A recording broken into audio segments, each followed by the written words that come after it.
से 25 जानवर इंपोर्ट किए गए, प्रेग्नेंट हीफर्स।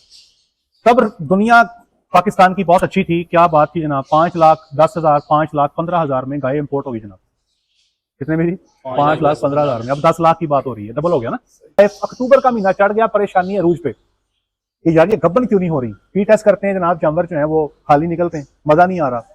मैंने इनको बताया, मैंने कहा आप तसल्ली रखें, पूछना है। मैंने कहा जी आप गायों के टैग नंबर बोलो, रिकॉर्ड आपको मैं बोलता हूँ। वो चौपाल से गाय का टैग बोल रहे थे, मैं अपने घर फैसलाबाद से तारक टाउन में बैठ के मैंने उनको 125 गायों का ब्रीडिंग का डाटा जुबानी लिखवा दिया।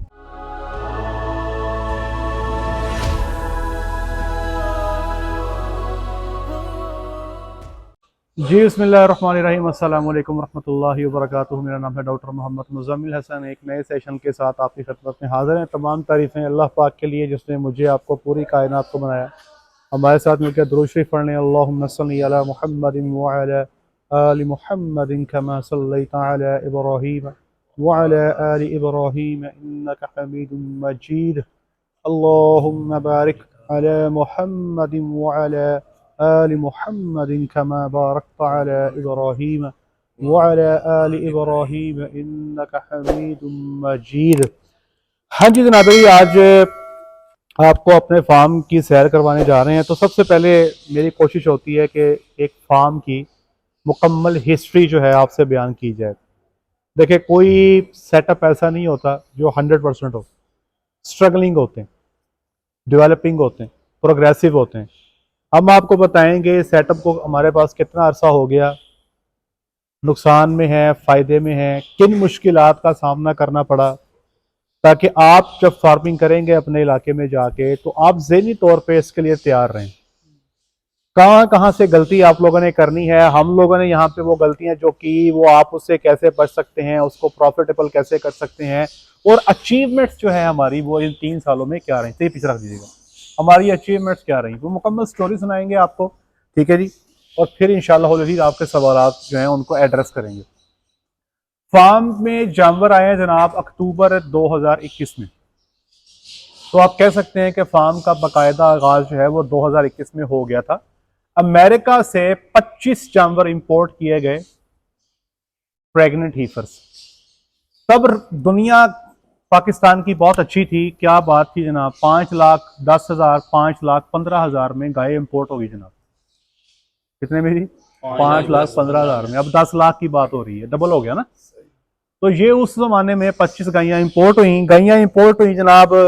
फार्मिंग सेटअप चल पड़ा अल्हम्दुलिल्लाह। शुरू में जब फार्म नया बनता है ना, तो जैसे जानवर बच्चे देने शुरू हो जाते हैं, दूध आना शुरू हो जाता है, एक दफा फार्मर को लगता है कि यार इससे बेहतर काम ही कोई नहीं है। भाई घर में 6 जी हैं, 6 के 6 पैसा कमा रहे हैं, तो फिर वारे न्यारे तो होने। टोटल 25 गाइयां, 25 की 25 मिल्किंग के अंदर सारे कमाई वाले पुत, तो एक दफा तो मजा आता है। देखिए, यहाँ पर मैं कुछ आपको बातें बताना चाहता हूं ताकि आप अपने आप को ज़हनी तौर पे तैयार कर लें। बिल्कुल अच्छी बात है, जानवर आए, 25 जानवर आ गए। एवरेज जो थी ना हमारी 33 से 34 की लगी जनाब। हमारे जानवरों ने बच्चा तकरीबन फरवरी के मिड तक सारे मुकम्मल हो गए, सब ने डिलीवरी कर दी। 35 के आसपास हमारी एवरेज आ गई। मामला चलता गया। अब बीच में ना जी गर्मी आ गई। इंपोर्ट में सबसे बड़ा मसला ये है, ठीक क्या जी, सबसे बड़ा मसला ये है। अब गर्मी आ गई जनाब, तो जारी बात, अब फार्मर के ज़हन में ये बात होती है कि जानवर मैंने गब्बन करने हैं, प्रेगनेंसी लेकर आनी है, और सबको शौक होता है सेक्स सीमन से करना है। बच्चे को देकर फार्मर को तकलीफ होती है कि यार ये बच्चा वैल्यू कोई नहीं है, 5-10 हज़ार का मार्केट में तरलों पे लोग सेल करते हैं, बच्ची हम चमदी 1.5 लाख की। तो हुआ जनाब ये कि जानवर आ गए। अब इनको आगे गब्बन करने के लिए कोशिश शुरू करती गई। शेड जो बनाया गया था तकरीबन 120 जानवरों से, कितने पंकर टोटल यहाँ पे? 120 पंकर टोटल यहाँ पर है। तो 120 जानवरों की हमारे पास जगह मौजूद थी। 25 जानवर आए, तो अल्लाह का शुक्र हुआ कि पहला गुड लक हमारे साथ ये हुई कि हमें जो सेक्स सीमन की बच्चियां थी वो वाकई बच्चियां मिली। हमारा तकरीबन कोई 85% के आसपास हमें फीमेल परसेंटेज मिल गई, ठीक है जी। काम शुरू हो गया, एवरेज अच्छी आनी शुरू हो गई। गर्मी के मौसम में सीमन रख के जानवरों को गब्बन करने की कोशिश की गई। लेकिन चूंकि मैं ये बात आप लोगों से बार बार करता हूं कि इंपोर्ट में अमूमी तौर पे ब्रीडिंग आपकी स्टार्ट हो रही होती है तकरीबन अप्रैल से लेके आगे, तब मौसम सूटेबल नहीं होता, गर्मी आ जाती है, सेक्स सीमन तो छोड़े नॉर्मल सीमन पे भी कंसेप्शन थोड़ी आती है। कुछ अर्सा गुजरने के बाद 2022 के अंदर जेके डेयरी फार्म से 16 जानवर परचेज किए गए। मुझे आज भी याद है 125 जानवर मुझे दिए गए थे परचेजिंग के लिए, उसमें से मैंने 16 जानवर निकाले। ठीक है जी, तो टोटल जानवर जो थे यहाँ पर परचेज वाले वो 41 हो गए जनाब। 25 एक आए, 16 एक आए, तो टोटल 41 आ गए। तो ये सेकंड जो खेप थी जानवरों की हमने डाल दी। जैसे मैं आपसे अर्ज करता हूँ कि आपने जानवरों को 3 पार्ट्स में डालना है, पहली खेप डालनी है, फिर दूसरी डालनी है, फिर तीसरी डालनी है। फार्म बड़ा ठीक जा रहा, पहली खेप डाली, दूध आना शुरू हो गया, फिर सेकंड खेप भी डाल दी। ठीक है जी, और अभी आपको मैं बताता हूँ कि ये जितने जानवर पीछे मेरे आगे पीछे बैठे हैं, आप मुझे बता दें शक्ल दे के ये जेके से आया है या ये अमेरिका से आया है, आप बता ही नहीं सकते, पॉसिबल ही नहीं है। आप किसी पाकिस्तान के बड़े से बड़े माहिर को ले आए, वो आपको बता नहीं पाएगा कि ये जानवर कहाँ से आया। इसलिए मेरे भाइयों, ये जो हम लगे रहते हैं ना कि इंपोर्ट ही करना है, इंपोर्ट ही करना है, पाकिस्तान में अच्छे सेटअप पे जाएं, आपको अच्छे जानवर मिल जाते हैं। ठीक है जी, अब जनाब जैसे ही 2022 में अक्टूबर का माह चढ़ा तो एक परेशानी का आलम डेवलप हो गया फार्म पे कि यार ये गबने नहीं हो रही। जानवर आए थे 2021 में अक्टूबर में, फरवरी तक उन्होंने बच्चा दिया, आगे गर्मी में गबन करने की कोशिशें करते रहे, लेकिन खातर खा रिजल्ट नहीं आए। अक्टूबर का महीना चढ़ गया, परेशानी अरूज पे कि यार ये गबन क्यों नहीं हो रही। पी टेस्ट करते हैं जनाब, जानवर जो है वो खाली निकलते हैं, मजा नहीं आ रहा। मैंने इनको बताया, मैंने कहा आप तसल्ली रखें, जो नवंबर की इंसेमिनेशन होंगी यही जानवर आपके प्रेग्नेंट होंगे इंशाल्लाह। और दूसरे नंबर पे जेके डेयरी फार्म से एक बच्चा भी लेकर आए थे। बच्चे के बारे में भी डाउट पैदा हो गया कि यार बच्चा जिसको लगा रहा है वो ठहर नहीं रही। ठीक है, मैंने इनको बताया समझाया कि यार बच्चा जो है, अव्वल तो गर्मी के मौसम में वो रिजल्ट नहीं आना। मैंने कहा अगर आप तसल्ली करना चाहते हैं बच्ची दो ना बच्चे को, मैं कहा देखता हूँ कैसे नहीं ठहरती। ठीक है जी, खैर जी थोड़ा सा मजीद इंतजार किया, अल्हम्दुलिल्लाह सुम्मा अल्हम्दुलिल्लाह नवंबर के महीने से हमें प्रेगनेंसी मिलनी शुरू हो गई। याद रखिएगा कि डेयरी फार्मिंग में अगर आपके पास प्योर ब्रीड शामिल है, नवंबर से लेकर 15 अप्रैल तक का जो टाइम है, इसमें आपको अच्छी प्रेगनेंसी मिलेगी इंशाल्लाह। अक्टूबर को भी मैं ब्रीडिंग सीजन में काउंट नहीं करता। ये हमारे जैसे इलाकों में, इस्लामाबाद की बात कर लें तो जरा कहानी डिफरेंट है, वहाँ पे टेम्परेचर थोड़ा डिफरेंट है। तो जनाब जानवर गबन हो गया अल्हम्दुलिल्लाह। अब तीसरी खेप जो हमने ऐड करनी थी ना, वो ऐड करनी थी जनाब 2023 में, मार्च में हमने करनी थी, लेकिन 2023 में मार्च में हमने तीसरी खेप ऐड नहीं की। ठीक है, उसके पीछे मल्टीपल रीजंस होंगी। वो तीसरी जो हमने बैच जानवरों का ऐड करना था, हम नहीं कर सके। उसका नतीजा ये हुआ कि जानवर जो थे मिल्किंग में कम हो गए, खाने वाले ज़्यादा हो गए। ठीक है जी, बच्चियाँ काफ़ी ज़्यादा तादाद में हो गई, कमाने वाले कम हो गए, खिलाने वाले ज़्यादा हो गए, और कुछ दूध की एवरेज भी डाउन हो गई। मेरा ख्याल है कि हम 20-21 की एवरेज पे शायद तब चल रहे थे। और अगर आपको याद हो 2023 बड़ा डिफिकल्ट ईयर था डेयरी पे, क्योंकि कीमतें बहुत ऊपर चली गई थी डॉलर की वजह से। यकदम जो था सोयाबीन 400 की बात पे पहुंच गया था, कनोला जो 250 पे चला गया था, गवार मील भी 200 से ऊपर निकल गया था। समझ नहीं थी आ रही को हमसे, कॉस्ट बैलेंस नहीं थी हो रही, क्योंकि इनपुट पे हमारा कंट्रोल नहीं था, खुराक की कीमतों पे हमारा कंट्रोल कोई नहीं था, और दूध की जो प्राइस मिल रही थी जनाब, उसमें कोई खातर खा इजाफा नहीं हुआ। फार्मर को काफी स्ट्रगल करनी पड़ी। इतनी स्ट्रगल करनी पड़ी, मुझे आज भी याद है कि अगस्त के महीने में बैठ के इस फार्म पे मीटिंग हुई, 2022 की बात है, 23 की।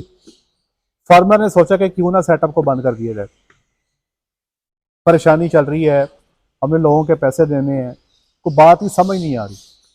मैंने उनको बिठा के समझाया, मैंने कहा पहले ये देखें कि गलती है किधर है और इसको कैसे सुधारा जा सकता है, और अगर ख़त्म भी करना है तो उसका तरीक़ेकार क्या है। पहले नंबर पे तो मैंने उनको बताया, मैंने कहा देखें इस वक्त मिल्किंग में जानवर थोड़े हैं, अगले 2 माह में आपका काविंग सीजन स्टार्ट है, आप पैरों पे आ जाएंगे। मगर दूसरी जो मेजर गलती हुई है वो ये हुई है कि तो तीसरा हमने जो पोर्शन जानवरों को ऐड करना था, हम वो नहीं कर सके, जिसकी वजह से हमारा मिल्किंग और नॉन मिल्किंग हर डिस्टर्ब हो गया, जिसकी वजह से खाने वाले ज़्यादा हो गए, कमाने वाले। इसलिए ये जो 5 से 6 महीने की विंडो है, इसमें आप काफ़ी डिस्टर्ब रहे हैं। फाइनली दोबारा फैसला हुआ कि चलें यार, अगर 1-2 माह में दोबारा चीज़ें बेहतर होती हैं तो हम इसको लेके चलते हैं, मज़ीद कोशिश करते हैं।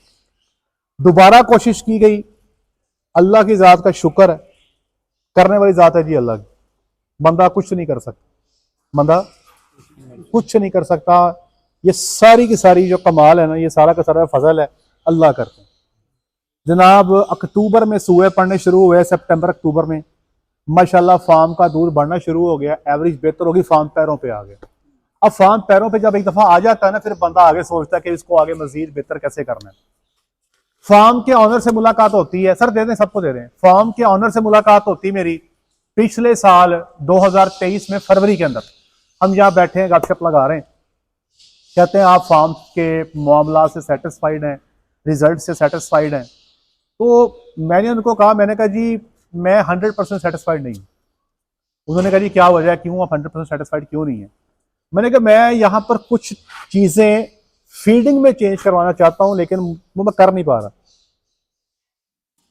उन्होंने कहा जी आप जो कहते हैं हम करेंगे, आप बिस्मिल्लाह करें। मुझे याद है फरवरी में 2023 में 24 की एवरेज थी यहाँ पे। मैंने इनको कहा, मैंने कहा अमेरिकन गाइयां रख के अगर हमने 24 की एवरेज लेनी है तो बात में समझ में नहीं आती। मैं कहा मेरे सारे सेटअप 28 पे 30 पे चल रहे हैं, तो ये आपके जानवर भी इतने अच्छे हैं। उन्होंने मुझे गो हेड दिया। मैंने साथ उनको एक बात कही, मैंने कहा सर अगर आप मेरी बात माने ना, तो मुझे फ्यूचर आपका 2023 का ना थोड़ा सा डार्क लग रहा है, 10 जानवर ऐड कर।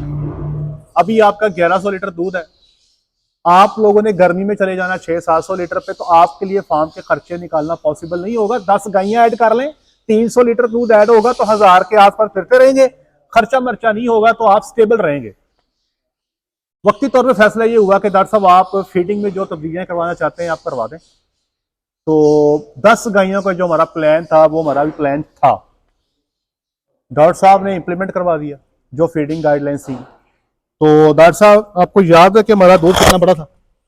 हमारा ओवरऑल जो एवरेज 700 हमने एक्सपेक्ट की थी कि गिरेगी, वो तकरीबन 1000, 10.5, 1100 इतनी रही थी। फरवरी में हमारा 1100 लीटर दूध था और हमें लगता ये था कि हम लोग गर्मी में 700 पे चले जाएंगे, लेकिन अल्लाह की जात का फजल ये हुआ कि दूध हमारा फरवरी में ही 1100 से जंप होकर 1400 पे चला गया। एवरेज जो थी हमारी 24 से इंप्रूव होकर माशाल्लाह 28, 28.5 पे चलेगी अल्हम्दुलिल्लाह। हाँ जी, उसका फॉलो करते गए। मैं ये सोच रहा था कि यार 700 पे आएंगे, लेकिन अल्हम्दुलिल्लाह 2023 की पूरी गर्मियां, अच्छा 24 की पूरी गर्मियां, मैं 24 की बात कर रहा हूँ, 24 की पूरी गर्मियां हम 700 क्या, 800 क्या, 900 क्या, 1000 से भी ऊपर रहे अल्हम्दुलिल्लाह। हमारी जो एवरेज थी वो 23, 22, 23, 24 के पास लगी रही। और मुझे याद है कि हम अल्हम्दुलिल्लाह हम सितंबर के महीने में पिछले साल अपना हिसाब लगा रहे थे, तो हम अपने ब्रेक इवन से ऊपर थे अल्हम्दुलिल्लाह। तो 2024 जो था हमारा बहुत अच्छा लगा। ठीक है जी, हम जो एक हमारा शक था कि शायद हम ब्रेक इवन नहीं कर पाएंगे, वो अल्लाह की जात का फजल हो गया, हम गर्मी में भी ब्रेक इवन अपना करते रहे। ठीक है जी, फिर आगे आप सब जानते हैं कि सर्दी का मौसम आ जाता है, आपके सूए पड़ जाते हैं, चीज़ें बेहतर हो जाती हैं, दूध की प्रोडक्शन बेहतर हो जाती है। अभी डॉक्टर साहब के तकरीबन 1700 लीटर दूध इस वक्त चल रहा है, कुछ 31 के पास इनकी कोई एवरेज चल रही है। तो इस वक्त जो है फार्म माशाल्लाह काफ़ी हद तक स्टेबल है। और अब इस वक्त सिचुएशन की बात करें, डॉक्टर साहब कितने जानवर टोटल हो गए? 122 जानवर फार्म पे पहुंच चुके हैं। अब आज तक 3.25 साल फार्म को बने को हुए। टोटल प्रोक्योरमेंट जो की गई थी आज तक 25 एक 16 एक 41 जानवरों की प्रोक्योरमेंट टोटल की गई आज 3.25 सालों पे। अगर आप देख सकते हैं ये शेड भर गया, वो हमने वो सामने शेड देखा बच्चों वाला सर, वो भी हमने इसी फार्म से गायें सेल करके डाला। और मेरे हिसाब से अगर मैं गलत नहीं हूं तो अभी तक इस फार्म से गायें और बच्चियां कुछ 7-8 तो सेल कर दी हैं। जब हमें कोई जरूरत पेश आती है, किसी हमने कोई बड़ा काम करना होता है, हमें इन्वेस्टमेंट चाहिए होती है, हम अपने 2 जानवर सेल कर लेते हैं। लेकिन सेल करने के बाद भी अल्हम्दुलिल्लाह ये जानवर आपके सामने खड़े हैं, रश जो है फार्म के ऊपर लगा हुआ है। और इस वक्त फार्म अपना जो क्रिटिकल टाइम पीरियड है वो पूरा कर गया, 3 साल जिसकी हम बात करते हैं। अब मल्टीप्लिकेशन इसकी फास्ट है। अब मुझे लग ये रहा है कि अगर ये आगे शेड नहीं बनाएंगे तो फिर इनको जानवर सेल करने पड़ेंगे। ठीक है जी, अगर ये शेड बना लेते हैं तो हम अपने जानवरों की तादाद को बढ़ाते चले जाएंगे। अगर ये शेड नहीं बनाते तो हमको अल्टीमेटली जो है सेल करना पड़ेगा। 120 टामर मौजूद हैं और अभी इस साल कितने प्रेग्नेंट टोटल हो गए डॉक्टर साहब? अब तक जो इस सीजन 28 और अभी हमारे कितने भी पेंडिंग हो रहे हैं? तकरीबन 28 इस वक्त कंफर्म प्रेग्नेंट है। 25 टामर इंसेमिनेट हो गए हैं। जो हमने टारगेट रखा अपने ब्रीडिंग सीजन का, हम ये टारगेट रखे बैठे हैं कि तकरीबन हमको 60 के आसपास जो है प्रेगनेंसी अपनी इस सीजन में लेंगे। 60 कैटल जो हैं वो 60 जब आगे बच्चा देंगी तो ये हर्ड जो है ये 150 के आसपास जाने की 2025 के एंड पे ये इसकी प्रोजेक्शन है। हमारे पास 150 की जगह नहीं है। ठीक है जी। बीच में हमें परेशानियों का सामना रहा, हमें आउटब्रेक आ गई। यहाँ पर ना जो काढ़ा में मैंने बताया साहिवाल काढ़ा बीमारी बड़ी है। यहाँ पर बच्चों को ना ये फेफड़ों की बीमारियां बहुत आती हैं। हम बच्चों को एक स्पेशल वैक्सीन करवाते हैं जो कि पहले हम नहीं करवाते थे। उस आउटब्रेक में हमारे 4 से 5 बच्चे एक्सपायर हुए। इमरजेंसी में वैक्सीन को इंपोर्ट करवाया और बच्चों को करवाया। अभी हमारा वो रूटीन का हिस्सा है। एक झटका, फिर दूसरा झटका हमें लगा यहाँ पर बच्चों में एफएमडी आई थी, उसमें हमारे कुछ बच्चे एक्सपायर हुए। ये 2 झटके इस पूरे टन्योर में 3.25 सालों में हमें लगे, जिसकी वजह से तकरीबन 10 के करीब बच्चों का हमने नुकसान किया। लेकिन जो मसला था फेफड़ों वाला वो न्यू था सबके लिए, इसलिए हमने उसका हल ये किया कि अब जब बच्चा पैदा होता है ना, डॉक्टर साहब पहले वैक्सीन करते हैं, बोला बाद में पिलाते हैं। ठीक है जी। वो अल्हम्दुलिल्लाह हमारा कंट्रोल है। एफएमडी का जो हमारा मसला था वो हम कह सकते हैं कि हमारी वो अपनी गलती थी। हमने 1 मार्च को शायद 7 मार्च हमने 1 या 7 मार्च को करनी थी वैक्सीनेशन, थोड़े लेट हो गए किसी वजह से, तो वो 20 दिन के अंदर में काम पड़ गया। वो मैं समझता हूँ कि हम उसकी अपनी जो जिम्मेदारी हम कबूल करते हैं, उसमें हम लेट थे। अगर हम वो लेट ना करते तो ये हम 5 का हेड का तक बढ़ सकते थे। अब आपके सवाल इसके फॉर्म के बारे में, ये इसको जरा माइक दे दें जी। जी सर। सर ये एफएमडी की वजह से कितनी मोर्टेलिटी हुई है? तकरीबन 5 बच्चे गए होंगे। बच्चों में मोर्टेलिटी एफएमडी से ज्यादा होती है। यानी कि जितने मोर्टेलिटी हुई है सारे बच्चे ही थे, मतलब बड़ों में नहीं ये मसला है? बड़ों में मोर्टेलिटी नहीं होती। बड़े जानवर में एफएमडी से मोर्टेलिटी नहीं होती अगर डॉक्टर ने टाइम पे पकड़ लिया है तो। सही है जी। और कोई सवाल फार्म के हवाले से? जी सर, इस एरिए में फेफड़ों की बीमारियों की क्या वजूहत है और वो कौन सी बीमारी है? ये रेस्पिरेटरी बीमारी, ठीक है, वायरल है, वायरस लग जाता है। इसमें हमने कभी टेस्ट तो नहीं करवाया कि वायरस कौन सा है। जो वैक्सीन हम करवाते हैं ना वो उसमें 3 वायरस के अगेंस्ट प्रोटेक्शन है। जो ज्यादातर इनको तंग करती हैं वो BRV है, BRSV है, ठीक है जी, इन्फ्लुएंजा वायरस है। वो 3-4 चीजें कोई इकट्ठी हैं, हम उसकी वैक्सीन करवा लेते हैं, अल्लाह का शुक्र है हम सिक्योर हैं। सर ये चूंकि ये अमेरिका से इंपोर्ट की थी, ये मतलब वहाँ के इन्वायरमेंट की थी, जब यहाँ पर जब लेकर आए हैं और एक हॉट एरिया में, क्योंकि योकाड़ा भी एक हॉट एरिया है, तो इनको शुरू में क्या मतलब कि क्या मसाइल? देखिए भाई, जब ये पाकिस्तान में आए हैं ना, मुझे याद है तब ना जी फोटोज आया करती थी कि अमेरिका में सिलेक्शन करने लोग गए हुए, बर्फ में खड़ी थी ये बर्फ से यहाँ पे आ गई, माइनस टेम्परेचर से यहाँ पर 45 पर आ गई। सर कुछ भी नहीं, एडजस्ट हो जाती हैं। सर जी आप देखें ना, मेरी बात सुने, शावर लगा हुआ है, पंखे लगे हुए हैं। अब वो बात हम बर्फ वाली तो नहीं कर सकते। हमारी टारगेट ये होता है कि गर्मी के मौसम में शेड का जो टेम्परेचर है ना 30-32 के आसपास मेंटेन करें। 30 तक हमारी कोशिश होती है। तो ये जानवर सामने आपके खड़े हैं, सर्वाइव कर रहे हैं। ये मेरे को माइक सर दे दें, माइक क्यों आपको पकड़ लेते हैं, माइक दे दें। जी जी मैं देखें नॉर्मली अब ये देखें ना, ये ओपन एरिया है, जी जी ये कोई क्लोज सेटअप नहीं है। जी जी बाहर जब 45 तो वहाँ लू चल रही होती है, जी जी। और ये जो एग्जॉस्ट है ये बेसिकली बाहर की हवा को ये अंदर, नहीं एग्जॉस्ट नहीं है, ये मतलब पंखे हैं, फैंस हैं। ये फैन है, ये एग्जॉस्ट का काम नहीं करते। ये इनका काम ये है कि फैन ने जो हवा है ना इसको सर्कुलेट करना है आपके पूरे शेड में। जो आप चलाते हो ना ये शावर लो के असर को खत्म करता है। अब देख रहे मेरी बात सुने, जितनी मर्जी गर्मी हो, लो चल रही हो, अगर आप नहा लें, नहाने के बाद जब आप लो में आएंगे ठंडी लगेगी ना आपको। अच्छा, इसमें भी एक और तब्दीली करनी है। जब हमारी जो गर्मी जब आएगी ना इंशाल्लाह, तो ये जो जनूब की साइड है यहाँ से धूप अंदर आती है। सॉरी जनूब ये बेटा, इधर इधर हमारे ये मगरब ये, जनूब ये है।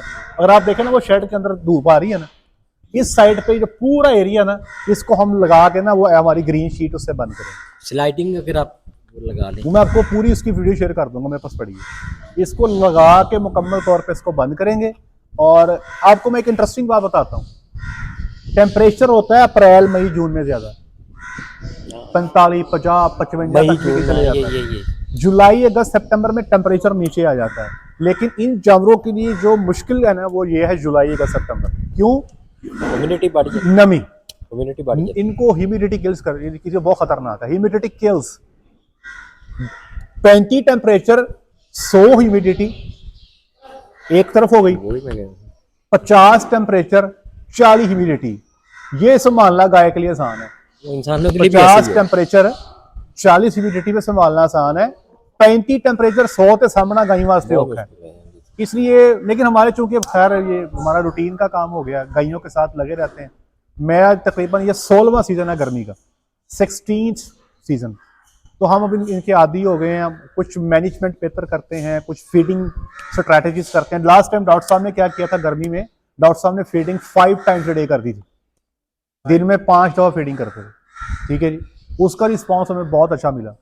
जो सबसे बड़ा मसला आता है गर्मी में, जानवर फीड इनटेक कम कर देते हैं, जी, खुराक खाना कम कर देते हैं।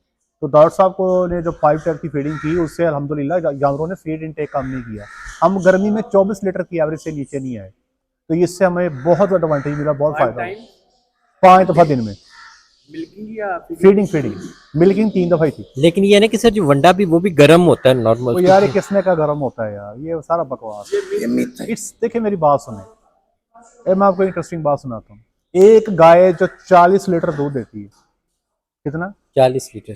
अब ये बात सुनिएगा, आप हैरान हो जाएंगे। एक गाय जो 40 लीटर दूध देती है, अगर आप उसको खुराक सही दें, 24 घंटे में 1.5 गैलन या 5.5 लीटर गैसोलीन को अगर आप जलाएं, उससे जो हीट पैदा होती है वो एक 40 लीटर वाली गाय 24 घंटे में निकालती है। सही है, इसी तरह समझिए? होगा। अच्छा, अब निकालेगी कैसे? खाएगी तो निकालेगी ना। एक जानवर को जी आप खिलाते ही कुछ नहीं है, तो मुझे बताएं वो इतनी हीट जनरेट करेगा? नहीं करेगा। दूध देगा 40 किलो? नहीं तो फैसला आपने करना है कि क्या आपने जानवर को गर्मी से बचा के उसको पार्क कर लेना है कि दूध आपको देता रहे 15 किलो 20 किलो, उस पर वर्केबिलिटी नहीं बनती। या फिर आपने उसको पूरा खिला के पूरा दूध लेना, लेकिन गर्मी का फिर आपने बंदोबस्त कर लेना। ये गर्मी का बंदोबस्त करने के लिए फैन है, शावर है, बाकी की जो आपकी प्रैक्टिस हैं वो आप अडॉप्ट करते हैं। अच्छा, अचीवमेंट्स के हवाले से मैं एक बात आपको बताना भूल गया। अचीवमेंट्स के हवाले से हमने यहाँ पर जो काम किया, जो सबसे इंपॉर्टेंट चीज़ ये है कि you have to work on breeding. आपने ब्रीडिंग पे काम करना, आपने जानवर तैयार करने हैं, आपने बच्चियाँ तैयार करनी है। टारगेट हमने सेट किया हुआ है, हर फार्म पे 40 लीटर का टारगेट सेट किया है कि हमारा जो पहले लैक्टेशन का जानवर है वो 40 को टच करे। अभी तक अल्हम्दुलिल्लाह जो हमारे पास रिजल्ट्स आ रहे हैं, हमारा तकरीबन हमारी सारी बच्चियाँ 35 प्लस हो जाती हैं। तकरीबन अगर हम बात करें 40% के करीब फीफर्स हमारी ऐसी हैं जो पहले लैक्टेशन में 40 का बेंचमार्क क्रॉस कर रही हैं। और इंशाअल्लाह अज़ीज़ हम 2026 के लिए इस बेंचमार्क को मज़ीद बढ़ाएंगे। हम 40 से भी ऊपर जाने की बात करेंगे कि क्यों ना इसको 40 को 42 पे लेके जाएं या 45 पे लेके जाएं। अभी के लिए जो 60 लीटर दूध करने वाले जानवर हैं हमारे पास फार्म पे, वो तकरीबन 20% के आसपास ही होंगे। इसका हम बेंचमार्क इंप्रूव करना चाहते हैं कि 60 लीटर प्रोड्यूस करने वाली गाय जो है उसकी परसेंटेज हमारे पास बढ़े, और परसेंटेज बढ़ने के साथ साथ जो है उसकी जो प्रेगनेंसी है उसमें भी हमें आसानी रहे। कितना ही मज़ा है आपका जानवर 50 लीटर प्रोड्यूस कर रहा हो, 52 प्रोड्यूस कर रहा हो, और बच्चा देने के बाद पहले 150 दिनों में आप उसको कंफर्म प्रेग्नेंट डिक्लेयर कर दें, ये जानवर आपको लाइफ टाइम लॉस नहीं देगा। ठीक है जी, बात समझ आ गई जी? और कोई सवाल किसी भाई का फार्म के हवाले से? अच्छा सर, एक चीज़ इधर मैं इनसे डॉक्टर साहब से पूछना चाह रहा था कि आप ये एनिमल्स की हिस्ट्री, मतलब जब आपके पास आया है तो आप हिस्ट्री किस तरह मेंटेन करते हैं, ये क्या करते हैं उसके लिए, मतलब क्या डाटा आप मतलब अपने पास मेंटेन करते हैं? पहले तो रजिस्टर्स पे हम करते थे, अभी हमने डेयरी केयर सॉफ्टवेयर इंस्टॉल करवाया हुआ है। तो मेनली इनका मेडिसिन का, फीड का, और जो इनका मतलब न्यूट्रास्यूटिकल जो इनके फीड में डाल रहा है। मतलब पूरा एक सॉफ्टवेयर आप लोगों ने बनाया हुआ है या कोई किया हुआ है जिससे मतलब सारी उसकी हिस्ट्री कि उसका मतलब सारी कि अगर हम कोई बंदा करना चाहे तो एनालिसिस कर सकते हैं? पाकिस्तान में सॉफ्टवेयर अवेलेबल है डेयरी केयर के नाम से ना, वो बड़ा अच्छा सॉफ्टवेयर है, हम वही यूज़ करते हैं। बनाया नहीं है ना बनवाया है, वो बेसिकली एक साहब है बना रहे हैं। और उन्होंने उसको over the past few years उसको काफ़ी बेहतर कर लिया। तो हमें जो उसमें बेसिक डाटा चाहिए कि जानवर कौन है, इसकी माँ कौन है, जानवर ने अपने लाइफ टाइम कितना दूध दिया, लैक्टेशन में कितना दूध दिया, गब्बन होने के लिए कितने टीके लिए, वो एक बेसिक सी इन्फॉर्मेशन जो है वो सारी की सारी हमारे पास मौजूद होती है। मतलब ये अगर आप कहेंगे ना ये जो गाय पीछे खड़ी दूध ला रही है, इस गाय का लैक्टेशन का या लाइफ टाइम का दूध क्या है, हम आपको बता सकते हैं, जस्ट एक एंटर करने की देर है।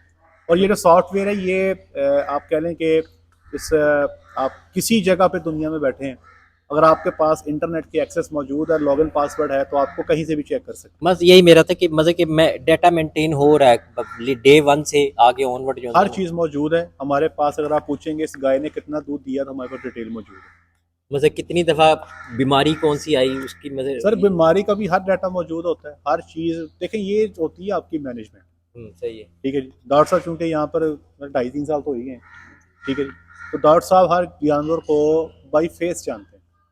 जब ये सिचुएशन आ जाए ना कि आप जानवरों की को शक्ल से पहचानने लग जाएं, तो फिर समझें कि अब आप फार्म पे वेल सूटेड हैं आप, ठीक है जी। टैग नहीं देखना पड़े डॉक्टर को। ये मैं एक्चुअली इसलिए कह रहा कि कल को मतलब इनको अल्लाह ताला बेहतर की कहीं कालू चले डॉक्टर जाते पता चला सारा डाटा भी साथ ही चला गया। नहीं कौन नहीं डाटा होता है सर। देखिए मैं dependency of everything is bad. तो मुझे याद है 2015-16 की बात है, मैं यूनिवर्सिटी में मेरी लेक्चरशिप होगी, तो मैं जब आने लगा था ना वहाँ से, तो मैंने जो सारा डाटा था ना मेरे पास हार्ड में मौजूद था। वो हार्ड में सारा डाटा मैं वहाँ पे डॉक्टर साहब जो है ना उनको हैंड ओवर करके आया था, एक एक चीज़ समझा के आया था। और मुझे आज भी याद है कि जब मैं आया ना अपना तकरीबन मैंने हफ्ते का ही गैप किया यूनिवर्सिटी में आके, तो मुझे दोबारा फार्म ने कहा जी आप अपना सेकेंड टाइम हमें दिया करें। हफ्ते का गैप लगा। तो मुझे याद है 13 अक्टूबर को मैंने यूनिवर्सिटी ज्वाइन की, 16 अक्टूबर की बात है, डॉक्टर साहब का मुझे फ़ोन आ गया कि यार रिकॉर्ड का कुछ पूछना है। मैंने कहा जी आप गायों के टैग नंबर बोलो, रिकॉर्ड आपको मैं बोलता हूँ। वो चौपाल से गाय का टैग बोल रहे थे और मैं अपने घर फैसलाबाद से तारक टाउन में बैठ के मैंने उनको 125 गायों का ब्रीडिंग का डाटा जुबानी लिखवा दिया। ठीक है, ये होती है फार्म के ऊपर आपकी ग्रिप, यही मैनेजमेंट है बेसिकली। ठीक है, ये ग्रिप है, यही मैनेजमेंट। ये जो सॉफ्टवेयर है ना डेयरी के, ये बाकी चीज़ें जो हैं ये वहाँ पर डॉक्टर्स के लिए हैं जहाँ पर हर्ड बहुत बड़ा है। आप सफायर पे जाएं, 4500 जानवरों का हर्ड है, पॉसिबल ही नहीं है कि आप हर चीज़ जुबानी याद कर लें। या उन फॉर्मेट्स के लिए है जो पाकिस्तान में नहीं है, ओवरसीज हैं, वो अपने डाटा को मैनेज कर लेते हैं। डॉक्टर को सॉफ्टवेयर को अपडेट करना है, लेकिन उसको देखना ना पड़े, उसको हर चीज़ जुबानी याद होनी चाहिए कि यार मेरे मामला कैसे चल रहे हैं। ठीक है जी। एक आखिरी सवाल बस, जी। ये फूड इम्प्रूवमेंट मतलब न्यूट्रिशन इम्प्रूवमेंट के लिए आप लोग क्या करते हैं, मतलब क्या प्रोसीजर, मतलब क्या वर्किंग आप लोग करते हैं? देखिए सिंपल सी बात ये है जी कि खुराक अपनी बनानी है, वंडा अपना बनाना है, और जो जितना कंट्रोल आप इनपुट पे कर सकते हैं ना वो आपने कंट्रोल करना है। जैसे 3.25 साल हो गए फार्म को बने को, साइलेज कभी बाहर से परचेज नहीं किया, अपना बन रहा है, उसकी जो प्राइस है उस पर कंट्रोल रखा हुआ है। वंडा अपना खुद का बनाते हैं, आइटम्स मार्केट से प्रोक्योर कर रहे हैं, फार्मूलेशन हमारी यहाँ पर अपनी है। We know what we are giving to our animals, हमें हर चीज़ का पता है इनके पेट में क्या जा रहा है, ये कंट्रोल यही है। इसमें ये था कि सर कुछ चीज़ें जैसे ना तो माइक दे रहे हैं कुछ चीज़ें कुछ इंग्रेडिएंट्स वो तो मतलब कि समझ लें कि वो यूनिवर्सल इंग्रेडिएंट है जी, ये डाल दें, लेकिन मतलब कि उसमें ये कि उसमें इसको मज़ीद इम्प्रूव करने की, उसकी न्यूट्रिशन वैल्यू उसकी इम्प्रूव करने के लिए या उसकी कॉस्ट को कम करने सर वो रिसर्चर्स ने करना, हमने नहीं, वगैरह जो वो रिसर्चर्स ने करना, हम रिसर्चर्स नहीं है ना, हमारे पास इतना फंड ही है कि गवर्नमेंट हमें फंड दे रहे कि यार 4 किलो सोयाबीन ला दो ना, हम आपको फंड करते हैं। जब हमें फंडिंग कोई नहीं मिलनी, हमें कोई ऐसा इंसेंटिव नहीं मिलना, तो हमें क्या ज़रूरत है करने की? मेरी बात समझ रहे हैं? अगर मैं यहाँ पर सोयाबीन लगा लेता हूँ मिसाल के तौर पे, सोयाबीन ही महंगी आइटम है ना, आप इंपोर्ट करते हो, आपको एक्सपेंसिव पड़ती है। अगर सोयाबीन लगाने के बाद मेरा कोई पुरसाने हाल ही नहीं है, कोई लेने वाला ही नहीं है, या मुझे मार्केट तक एक्सेस ही नहीं होती, तो मैंने अगर बाद में सोयाबीन को यहाँ पे कोल्लू पे जाके उसकी खाली बनवानी है, तो मुझे बेहतर नहीं कि मैं इतने हेडेक से निकल जाऊँ, मैं लूसन के 4 किलो लगा दूँ, मैं सोयाबीन इंपोर्टेड ले लूँ। सर ये जो रिसर्च है ना, ये हमारा काम नहीं है। याद रखें, रिसर्च या तो आपका कॉर्पोरेट सेक्टर कर सकता है, उनके पास फंड्स की कमी नहीं होती, और जो कॉर्पोरेट सेक्टर है ना उसके पास ये मार्जिन मौजूद होता है कि वो अपना एक परसेंटेज मुकर्रर कर देते हैं। ये बड़ी बड़ी कंपनी जो है ना, इनका रिसर्च एंड डेवलपमेंट का R&D का बाकायदा बजट होता है, ये बजट रखते हैं कि भाई हमारा ये एनुअल बिजनेस है, इसमें से इतने % जो है हम R&D पे लगाएंगे। छोटे फार्म्स पे कमर्शियल सेटअप में सर इतना बजट नहीं होता कि हम यहाँ पर तजर्बे करने बैठ जाएं। हम कोशिश करते हैं, we want to stick with what we are doing, जिस पे हमें रिजल्ट्स बेहतर मिल रहे हैं। हम इनको तजर्बा बनाना चाहते ही नहीं, सही है। हम इन पे तजर्बा करना ही नहीं चाहते। हम नहीं चाहते कि कल को कोई ऐसा तजर्बा हो जाए कि हमें फार्म बंद करना पड़ जाए। हमारी फसल ही नहीं है ना सर, हमारे पास इतना मार्जिन नहीं है, रिसर्च एंड डेवलपमेंट का वो बजट नहीं है हमारे पास। ठीक है जी, ठीक ओके हो गया जी। ठीक है। ले जी, आज के लिए इतना ही। अपना ख्याल रखें, दुआ में याद रखें। 5 वक्त की नमाज बाद जमात अदा करें। अस्सलामु अलैकुम रहमतुल्लाहि